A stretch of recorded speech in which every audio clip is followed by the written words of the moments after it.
Hello everybody, good afternoon and welcome to the United Stand. This is your latest Manchester United news and transfer news as we discuss David De Gea contract demands. Also, quite a significant update that many of us have probably missed in relation to Vlahovic of Juventus and his agent saying anything can happen in January. Apparently he's open to a move.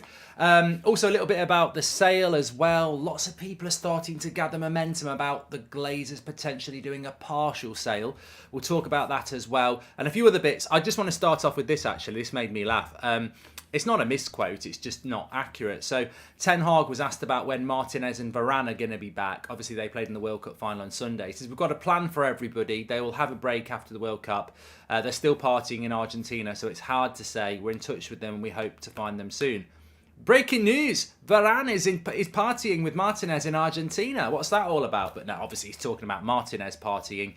Varane, it would be odd if Varane is partying in Argentina, but he definitely used the word they are. Maybe he is partying in, maybe he's going to start playing for Argentina. No, seriously, I think Varane will probably be back before Martinez, but you never know with Martinez, do you? You just don't know. We'll have to wait and see. But look, let's fire straight into it. Lots to talk about on the show. Hope you're all doing well. Members, the United Stand quiz is out. How are you doing? Did you do better than me and Adam? There was a bit of controversy between me and Adam, but I suspect some of you might have beat us. So let us know in the chat if you've played it. But if you want to play it, members, join the members club.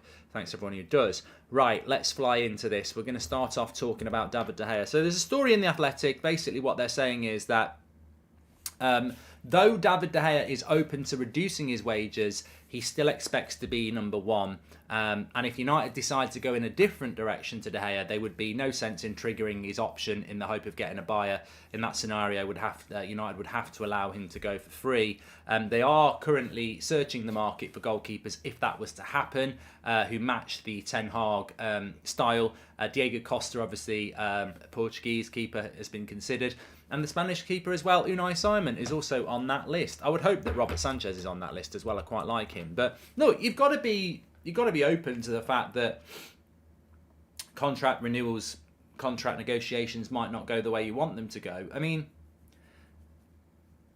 the demands from David De Gea are absolutely good news. That they're exactly the sort of thing that you would expect from a manager. Come on, De Gea, says Catherine, from a goalkeeper.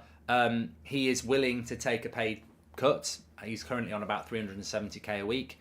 He's willing to take a pay cut, but he expects to still be Manchester United's number one. What he doesn't want to do is take a pay cut and then be the reserve goalkeeper. What he doesn't want to do is take a pay cut, sign a contract, and then United spend 60 million on a new keeper. And these are normal negotiations that you would expect from David De Gea. And it's, it is a De Gea contract demand. But it's the right sort of demand. I don't think, if you get called into the office to have a chat about your future and your job, you've got every right to put your demands there. The club and the manager of you doesn't have to agree to them. But effectively what's happening here is United are putting a contract on the table. I mean, I know this. United have put a contract on the table for David De Gea. It involves a reduction in wages. De Gea is delighted with the contract because he wants to stay. He's open to the wage drop, but he's not open to being the reserve goalkeeper at 32. He wants to be the number one and believes he should be the number one. And therefore, that is for United to ratify. Now, my expectation and what I've been told is that this contract is very close. It's almost a battle of who signs their contract first, because we know we're negotiating with De Gea, we know we're negotiating with Rashford and Dalot. And De Gea is probably likely to be the first one. I was told that's probably likely to be the first contract that gets announced and done, because there's a real desire from both sides. But United would be remiss as well if they didn't have a backup plan, and that backup plan is obviously Unai Simon, Costa, maybe Sanchez, and all those goalkeepers I've just mentioned there, all three of them. If you bought them to Manchester United, even I would agree, you've got to pick them. So they would be players that you would be buying if De Gea doesn't stay. And also, if United cannot reach an agreement with David De Gea, there is no point in adding another year onto his contract, because you'd be paying him 375 grand a week for a year where he's clearly going to leave for free the following year. So it's logical. And this goes back to what has been misquoted a couple of times, but is now well known. There was a story last weekend from Plettigol that United wouldn't renew David De Gea's contract even for the additional year.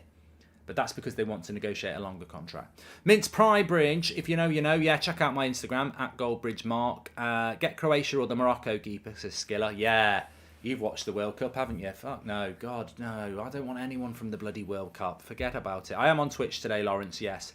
Kevin says De Gea will sign. Can't see him getting similar salary anywhere else. Well, no, I disagree with you there. I don't think the salary comes into it anymore. I think it's about he wants to play first team football. And put it this way, right? He's on a lot of money. He's probably happy to reduce his wages. Realistically reduce his wages.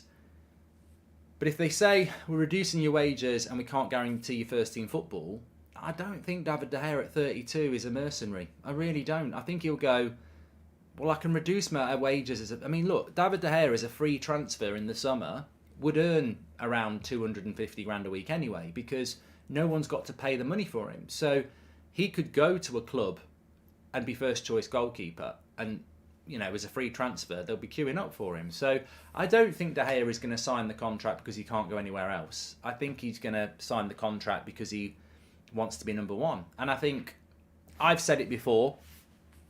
I can't believe people don't agree with me, but that is life. Happens a lot.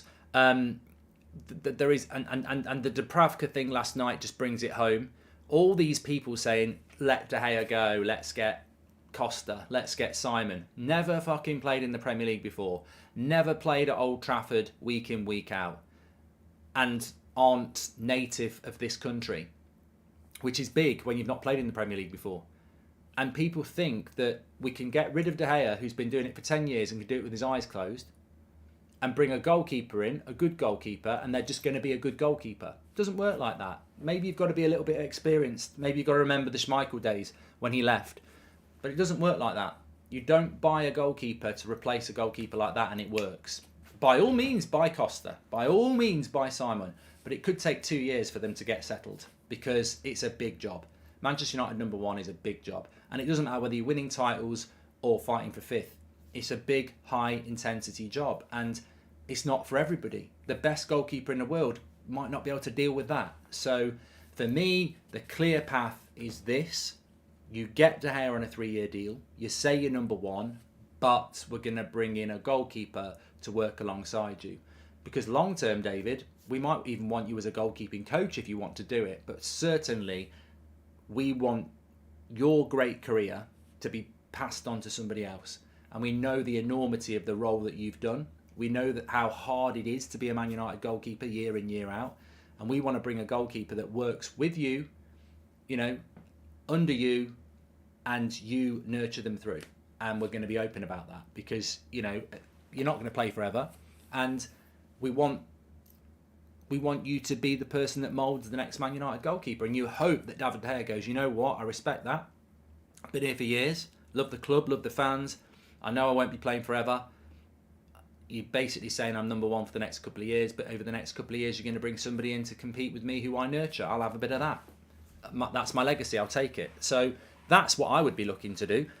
Now, find me a goalkeeper to do that. I keep mentioning Lafont a lot from France. I'm not definitely saying him, but that type of goalkeeper. Why would De Gea leave and who would we sign instead? Much love and Merry Christmas to all, says Wilfred. Well, look, maybe it's because I'm a little bit older than some people, but I'm absolutely 100% certain that you can't just say, let's get rid of De Gea, the guy who's won Player of the Year loads of times in the last decade, who's been Mr. Reliable for the last 10 years, who if you put him in goal, he knows what he's doing. Let's get rid of that to bring in an unknown who's really good. It's terrifying. Terrifying. You know what it's like? It's like running a musical. You're running a musical or a theatre show or a pantomime or whatever you want to call it, and you've got the lead guy or girl, and they know what they're doing. They're brilliant at it. They're superb at it. They do it really, really well. And you go, but I can get Brad Pitt to come and do it tonight. Can Brad Pitt do Dick Whittington at the Theatre Royal Nottingham for one night only, or is he going to fuck it up? It doesn't matter how good the actor is. It takes a lot. Foster said the United goalkeeper spot isn't an easy job. Look at Dubravka last night, an established Premier League goalkeeper who was buckling under the Old Trafford lights. The heaven here is goats, says Mason Reed. We learnt a lot about how hard it is to be Man United goalkeeper last night. Dubravka got ridiculed. Gary Neville went in on him. I've seen Manchester Evening News player ratings, and I don't disagree. I gave him a low score as well. But he ain't a terrible goalkeeper, and he couldn't even kick the ball. He couldn't control the ball. He was coming for crosses and missing it. I mean, there's rabbits caught in the headlights, and those headlights were bloody big. They were big. So look, for me, it's not the time for David De Gea to go, and I think Erik ten Hag is intelligent enough to know that. But no keeper in the Premier League is on 250k a week. De Gea on 375k a week. Giving him 250k would be ridiculous. Give him 25k. So John, okay, you started off as if you were going to make a good point, John, and then it ended up being I'm a turbo prat. Mark, remember when we got Barthez to replace Big Pete a few years after he left? Keep David, says Paul Woolley. Yeah. And what about the keeper who played against United in Europa League who supports United, says Chris. Don't know who you're talking about. David De Gea has always been underappreciated, says Taylor. Goldbridge, is Martinez the next goalkeeper United is going for, says Mr. North. And I think he was just nervous last night, and if he got a few more games, he'd start improving. Yeah, 100% FIFA. You're exactly right. Any goalkeeper that comes in is going to be nervous. But let me just tell you this. If you give Turbo Pratt's my new name, isn't it? That's my new. It was always watch a Pratt, Turbo Pratt. I'm going to get some T-shirts linked, but we could get a Porsche Turbo on it, and then the registration plate could say Pratt. Yeah, I think that's my point. If you bring Costa in the summer, and De Gea leaves, and the first 3 games of the season he makes 2 big mistakes and we drop 6 points. 6 points is a lot of points to drop because of a goalkeeper, isn't it? And then he settles down. He still cost you points at the start of the season, and that's if he settles down after 3 games. I mean, if anyone can remember what happened with Bosnich and Barthez, they cost us a lot more points than 6. They cost us a lot of points. It can take a long time to settle in. So, for me, I'm happy with what we're doing and what we've got. All the way. Diego Costa is going to sink in the Premier League. He has to build some muscle. Well, that mistake he made he cost Portugal a World Cup semi-final place. I don't think Morocco would have scored without that mistake. But there we go. We're talking about the World Cup again. Brutos says we need Gakpo in January. Now, this brings me on to my next story. It's from the Times, but it's also from the agent of the player. Vlahovic at Juventus. Signed for Juventus not even a year ago yet. For £63 million, he moved to Juventus in the January transfer window last year. Well, this year. God, always at this time of the year, I think, I even said to my dad yesterday when he was dropping the presents around, what you doing for a holiday this year? And he went, well, I've only got a week. I went, oh, you know what I bloody mean? I feel like Christmas is, it's the end of the year. But so yeah, January of this year, technically, Vlahovic moved to Juventus for £63 million. Now, they've got their own problems, and his agent has said that, anything's possible in January. And there's even a story going around that Vlahovic is looking for a move in January. It's an interesting one, because I think if you're looking for an out-and-out striker, I mean, he's 28, isn't he? He's no spring chicken, but he's a prime striker who plays up front. And in many ways, I think he would work in a United system because he's an out-and-out striker. I don't think we're going to do it, though. I don't think we would do it. But the interesting thing about Vlahovic for me is Arsenal really wanted him last year. But if Juventus bought him for 63 million, they can't now say, it's not like Osimhen. Osimhen went to Napoli was it from Lille? I think he went from Lille, Osimhen. Lille, I think he was at Lille, not Lyon. Anyway, he went for about 70 million, and his value is now over 100 million because he scored goals. And Napoli are in a very good place. But Juventus can't say, well, we bought him for 63 million, he's now worth 100 million. Hold on a minute, he's not. You bought him for 63 million, you've not done particularly well, and you're in financial trouble. We'll give you 45. That's what you do. Now, whether other clubs try and do that and it creates a bidding war or not, I don't know. But you could potentially get a good deal out of Juventus for Vlahovic if you went in January and went, we know you're in trouble. Your season's basically over anyway. Take the money now and you've got a bit of money in your pocket sooner. What about Robert Sanchez from Brighton as David De Gea replacement? I do like Sanchez, Rory, but obviously I want to keep De Gea. Mark, he was talking about the Nigerian keeper from Ammonia. Love the show. Happy holidays, brother, says Daniel. I remember that goalkeeper. I thought it was actually a serious comment. He's 23, Mark, says T-Rig. Is he? I thought he was 28. I thought he was 28. Vlahovic. Well, there you go. He's at 23. Look, I'd take him at 28. I'd take him at 28 because he would be in his prime and he would give you, maybe 5 years, which is what you want. If he's 23, I'd definitely take him, of course. The younger they are as a striker, the better because they're going to be there longer. But do I think United would do that? I've never heard United be linked to Vlahovic. So I don't think it's possible. But it just goes to show again, doesn't it? The beauty of this January transfer window is that United traditionally would say, there's no value in the market, we'll wait until the summer. There's so many options, and we have to do something. Ronaldo was gone. Cavani was not replaced. I always mention Cavani on every show because he wasn't replaced. Cavani wasn't replaced. Ronaldo was gone. We have to get a striker in January. Have to. And you can't sit there and go, well, we can't. We're going to wait till the summer because we're waiting for a new manager. Or, there's no value in the market. There's Cody Gakpo, there's Jonathan David, there's Vlahovic, there's João Felix.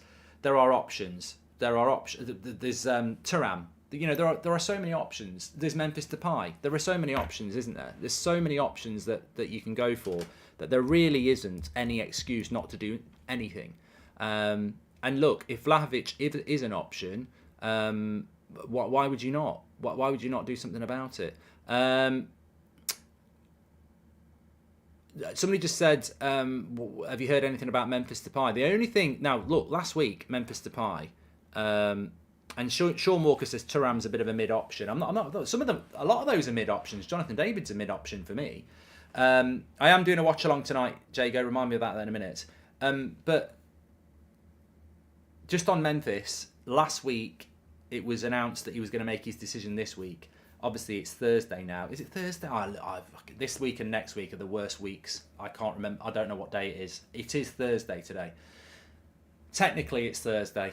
Even though it's Christmas, it's still Thursday. It's not got any other name. Like, tomorrow is Friday, and then I think Saturday becomes Christmas Eve. Sunday becomes Christmas Day. Monday becomes Boxing Day. But Tuesday stays as Tuesday. So Memphis has been linked to Newcastle. That the big club that's been linked to Memphis at the moment is Newcastle, which I think could be. I think Memphis at Newcastle is a good move for Newcastle. It's the right sort of signing for them to be making as they try to make that progression. I am doing Twitch today, yes, Ben. So I've not heard anything about Memphis to Manchester United, which is a good thing because I like Memphis, and I think in some ways Memphis might be a better option than some of the strikers I've mentioned. But when you've had it, it's nice to have something new, unless it's really good. But no, I don't really want Memphis to come back to Manchester United. I'd rather we went for something new. But there's so many options out there, and just to go back to Vlahovic, as I said, 9 months ago, 11 months ago, he goes to Juventus for 63 million quid. He leaves Juventus a year later. They cannot demand 80 million. They wouldn't be selling him unless they needed to sell him. So you're not getting what you paid. We'll give you 45. And for 45 million for Vlahovic at 23, it's a bargain.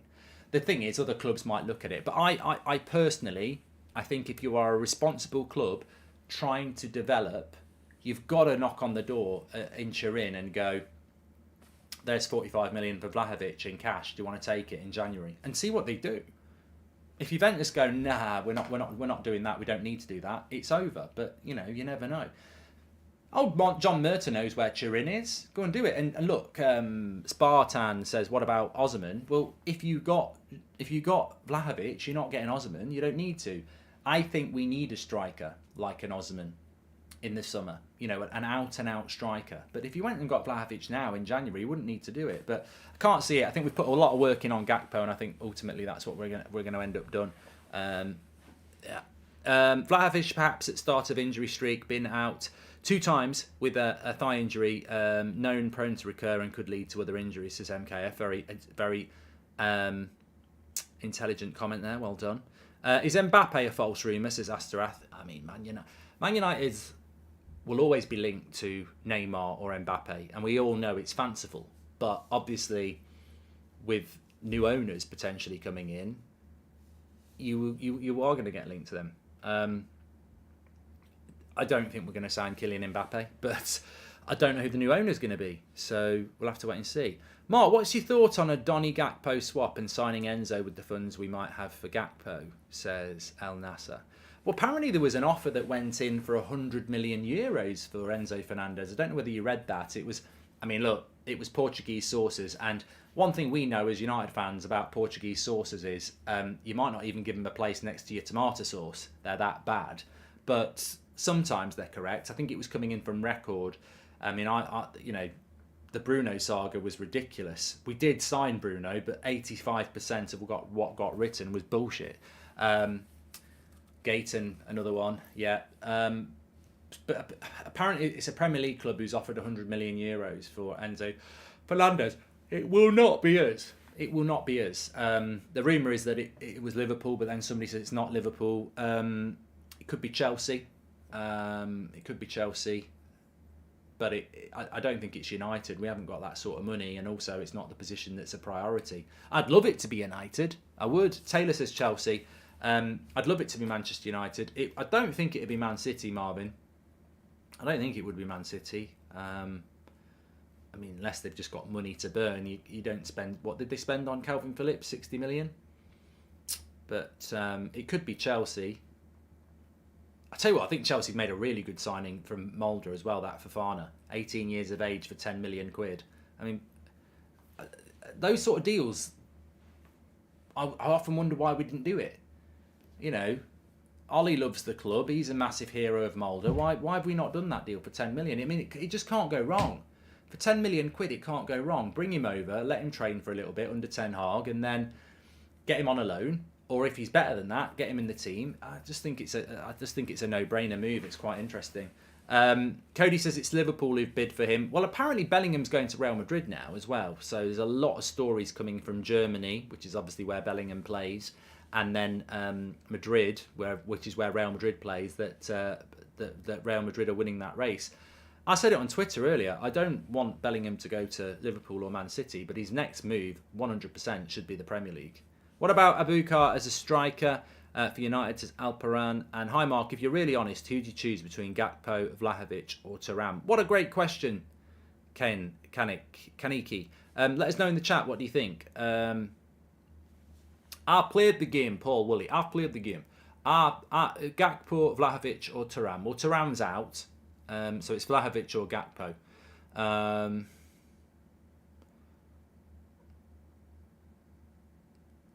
I'm very opinionated, as people know, and a lot of me says go for Vlahovic.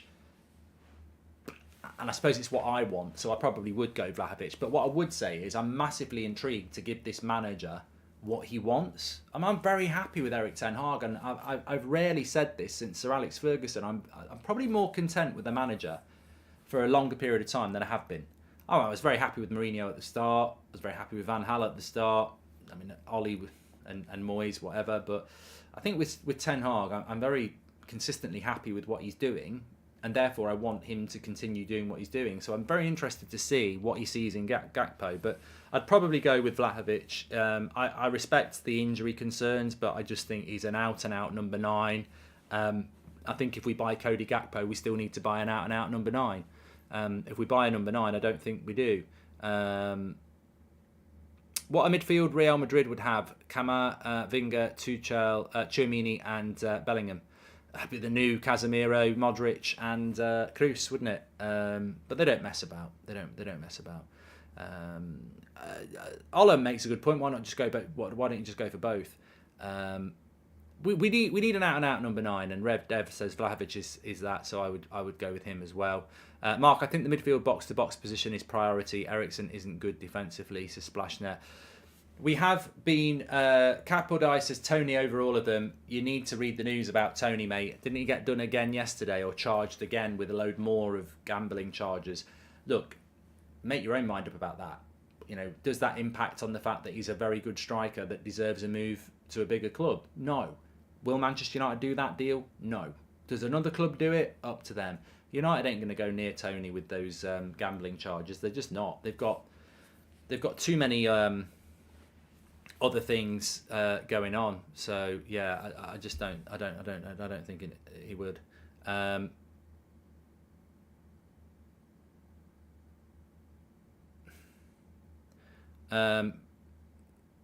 Chiesa spent most of the time injured, hasn't he? To be honest.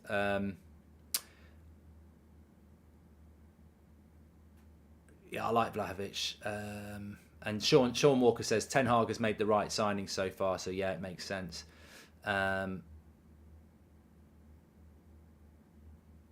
Yeah, so yeah, we wouldn't go near Tony. Fuzzy One, welcome to the Members Club. Yeah, check out the Christmas quiz on the Members Club. I reckon you might be able to beat me and Adam this week because it's an interactive thing. But Gakpo is a winger, not a striker, says Jim Richards. Well, I think that's just... I was saying this today on Twitter, right? You know, yesterday Rashford got the man of the match and I thought it was Casemiro. I've got no problem with Rashford getting man of the match, by the way. But I put it on Twitter. I was like, you know, how do you pick a man of the match? Because I see it time and time again. You hear Robbie Savage do it or Gary Neville or whoever, and they'll go and give it to the goal scorer who's got a British passport. You know, that tends to be their criteria. But even, you know, jokes aside, it tends to be you can watch a game of football and you can see the centre-back or the right-back or the CDM has had an absolutely brilliant game. But because the centre-forward scored a good goal, they're man of the match. And that's how some people pick man of the match. To me, man of the match means you were the best player across the 90 minutes. That's what man of the match means to me. Because I think that displays a better football knowledge. If you're asked who was man of the match last night, and you go Casemiro, I know you watched the game. I know you watched the game in a way that was quite analytical. If you went and gave it to Eriksen, I'd go, right, you've just picked a goal scorer, haven't you? So going back to my point, which I'm going to elaborate on, Cody Gakpo is a winger, not a striker. You haven't watched Cody Gakpo play, have you? And there's nothing wrong with that. You can consume football how you like. You know, I used to go to school with somebody who consumed football on teletext. I don't think they ever watched football. It was just all digital. Oh, look, Bristol Rovers won again in League Two. Like, they knew all the weekend. People thought they knew a lot about football. Couldn't kick a ball to save their lives. But they'd analyse all the football. They just did it to be popular. They'd be on the bus on a Monday morning. Oh, great to see Lincoln City's striker Gary Bull scoring another hat-trick. That's his 8th for the season. And everyone would go, oh, he knows a lot about football. No, just consumes it. Consumes it in a way where it's digital. Doesn't actually watch the game. And Cody Gakpo is a winger, not a striker. Is bullshit. Didn't even play as a winger in the World Cup. Played behind 2 strikers or in a front 2. Does play off the left PSV, but can play through the middle. He's a developmental player. There's no way Ten Hag is buying him to be a winger. He's buying him to be across 3 positions. Up front, left wing, probably number 10 as well, maybe right wing. Would you go in for Muzza from Valencia for centre mid, says Caleb? Well, I thought there was a very good comment there about Eriksen. I'm a big fan of Eriksen, and the person who we read out a couple of minutes ago, fantastic point. And what they basically said was that we need to bring another midfield in because Eriksen defensively is a concern. He is. Next to Casemiro, it doesn't matter because Casemiro is a beast.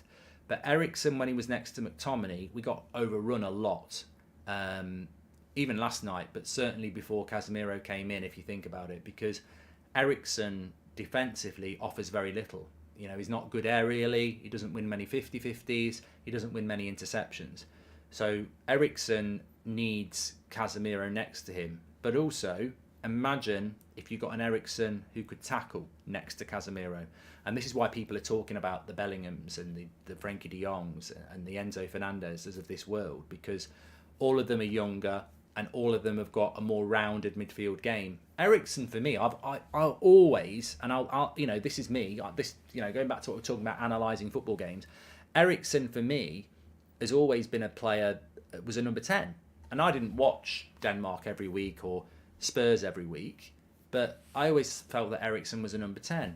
So I certainly don't see him as a midfield 2 player that's going to help you out away to Man City, and we saw that at the Etihad when he played. Like you just get. If we're going to have the ball, Eriksen's great. If we've not got the ball, I think you're right. Physically, defensively, he doesn't give us enough. And we do need another option, because if you're going away to Anfield, do you want to play Casemiro, Eriksen and Bruno? You probably want to play Casemiro, Casido and Bruno, or, Casemiro, Enzo Fernandez and Eriksen. So I think we do need a more rounded midfielder. But we do anyway, because if Casemiro gets injured, you're playing McTominay, which is a bloody nightmare. And if Eriksen gets injured, you're playing Fred, which is, you just don't know what you're going to get. I agree with Taylor. I'd get Tielemans. I think he ticks a lot of boxes for very cheap. But again, like Vlahovic, he's not a player that we're looking at.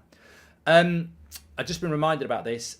Watch along tonight. I'm doing Man City against Liverpool on That's Football at 8 o'clock. So there's no 8 o'clock show tonight, but we have got a video going up for you at 7.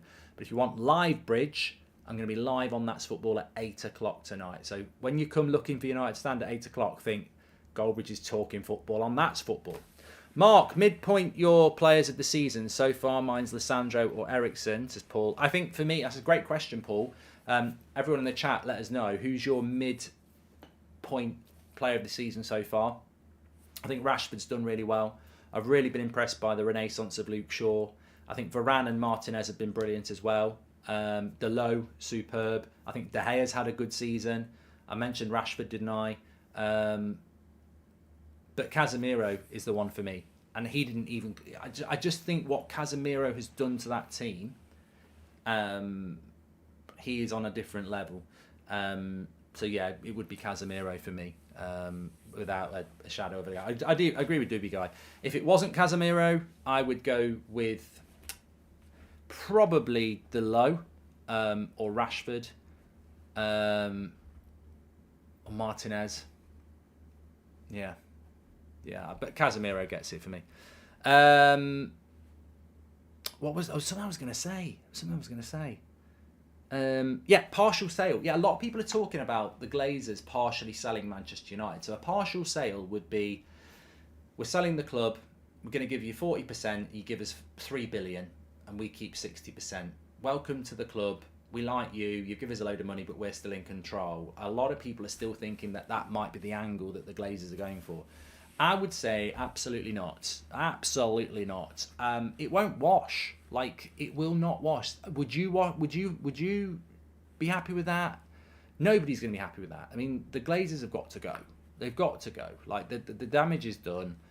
You've had your turn. This cannot be another mortgaging of Manchester United. A partial sale is just mortgaging Man United off again to make some money. If they own basically 100%, they make all the decisions. If they sell 40%, it's just another payday for them to keep making money and getting somebody else to, take the brunt of building a new stadium. This has to be a full sale, and I think it will be a full sale, because I think anybody worth their salt will want total control. Congratulations on the development of the community, Mark. You've all done well, and I'm grateful for it. Midpoint player of the season is Martinez or Casemiro, says Juiced. Thank you very much. Appreciate that, pal. You don't like mince pies? Your face told that, says Teller. I do like mince pies. I do. It was my first one of the year. But as I ate it, I was like, why don't I eat them any other time of the year? Hi, Mark. What are the chances of Mbappe coming if we get new investment owners? Faroe Islands, Oddmar, I don't know. Anything is possible, I suppose, with new owners. And Mark, I feel so lucky to have Casemiro player for us, says Matty. You know what? From where we were a year ago, and I know Varane was here, but if I think back to January, when there was all those leaks, all that toxicity, and I know losing Ronaldo's been difficult, but Ronaldo's not just left Manchester United, he's left football. He's just not there anymore, is he? So this happens. Apart from Ronaldo departure and Lingard, that hurt. No, it didn't. And Henderson. No. I look at the team now, and Eriksen just brings an air of class to it. Casemiro, unbelievable player. Martinez, what a signing he's been. Varane, when we've got him, has been brilliant this year as well. De Gea's a lot better. Delo is so much more improved. Rashford's back to his old self. I just think the team, Ten Hag has made such a difference to that team. You know that they nobody dares nobody in that squad at the moment would dare come out with anything, leak-wise, or, they just don't dare. The fear factor is back in that dressing room. Last year, they were queuing up to put stuff out to the journalists. But this year, they know if they do that, they're probably going to get booted out of the club. So, yeah, the whole atmosphere around the club is much better. No way a billionaire is going to buy in partially and have the real owners milk them for more investment to keep things going, says Greg. Yeah, you'd have to be an idiot. You'd have to be mates of the Glazers to pump a load of money in and let them stay in charge, which is why I don't think it'll happen.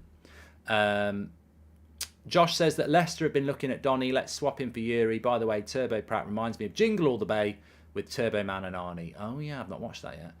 Ray Carl, thank you very much for your chat. He says, decent performance last night. Shows we might still need him. Sorry, Deb performance last night shows we might still need him. I don't know who Deb is. Deb performance last night shows we might still need him. Maybe Aaron Wan-Bissaka, but that's not Deb. Maybe it's a mistype. We'll see. 24/7 says Bruno was painful last night. Far too careless with the ball. I thought Bruno had a good game last night. Actually, thought he looked pretty good with his passing. Really. Mark, do you think we have a chance against Man City with Casemiro starting?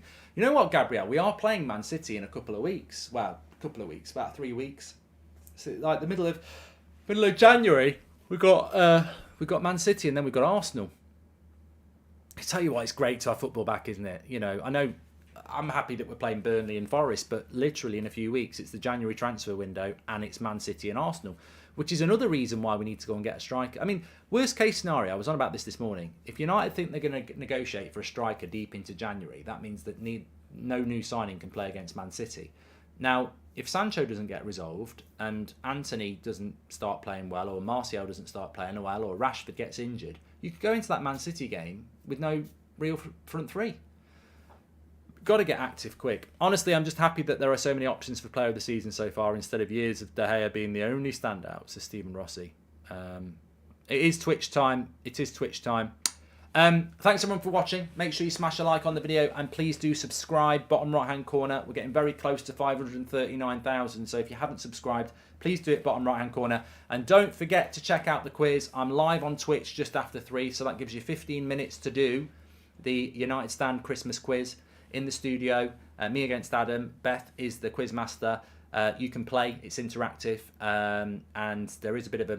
people are calling it cheat bridge, but I wasn't cheating. I know the truth. Check it out for yourself. If you are a member, it's just gone out today. It's on the homepage under the members section. And if you want to be a member, click the join button and you can watch it as well. Thanks for watching. I'll speak to you on Twitch in about 15 minutes. And don't forget, tonight, 8 o'clock, I'm live on That's Football for Liverpool against Man City. And we have got a video coming out for you at 7 o'clock. Take care, everyone. I'll speak to you all in a bit.